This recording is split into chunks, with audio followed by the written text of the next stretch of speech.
We are here today with Martin Cook, the Admiral James Bond Stockdale Chair of Professional Military Ethics at the U.S. Naval War College in Providence, Rhode Island. Martin, thank you for joining us today. Actually, Newport. Newport, I'm sorry, I said Providence. Martin, could you tell us how you came to be interested in the just war tradition? Yeah, I'm a son of an Air Force officer.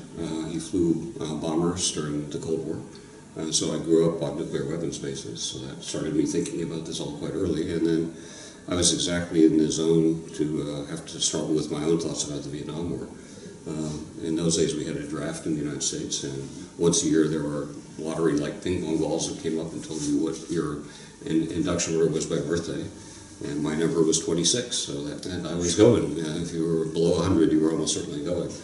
And I had concluded that I thought the war was unjust, and so I had to figure out what I was going to do about that. Now, as a practical matter, it turned out not to matter because I had broken my leg as a kid really badly, so my right leg's quite a bit shorter left, and I didn't know, but that rendered me ineligible to military service.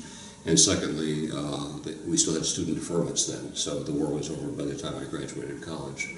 So it became moot on both points, but that started me thinking about it very deeply. Okay, a very resonant way to get into it. What particular aspect of the just war tradition are you interested in currently? Well, now I think one of the big worries I have in the United States is we abolished the draft in 1973. So we now have an all-volunteer or all-recruited force, which in some respects is very good. It's a much better force, a much more talented force than we ever had when we had draftees.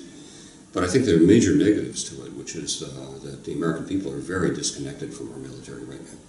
And that allows political leaders to use them without serious political scrutiny in ways I think would have never been possible if every family in America had a dog in the fight. And so I'm very worried that we're using our military excessively and we're wearing them out. And my students are typically officers between the rank of 03 and 06, which is, for early senior. These guys have been deployed more than they've been home for the last 10, 12 years. And they're out of sight, out of mind, the American people. That's what worries me. Do you think that it matters if they achieve a victory to the American people in that context? Honestly, it's depressing to say it, I think the American people aren't paying much attention. And I don't. If they were paying attention, they'd be asking hard questions.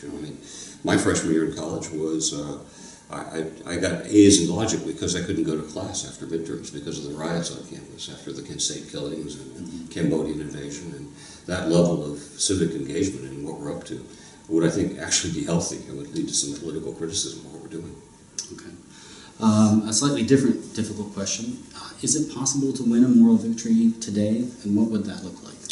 I don't think victory makes a lot of sense in the kind of things we've been doing lately. These are using violence to try to manage problems. There's not going to be a march down Madison Avenue at the end of this thing. On the other hand, I wouldn't rule out the possibility of major war.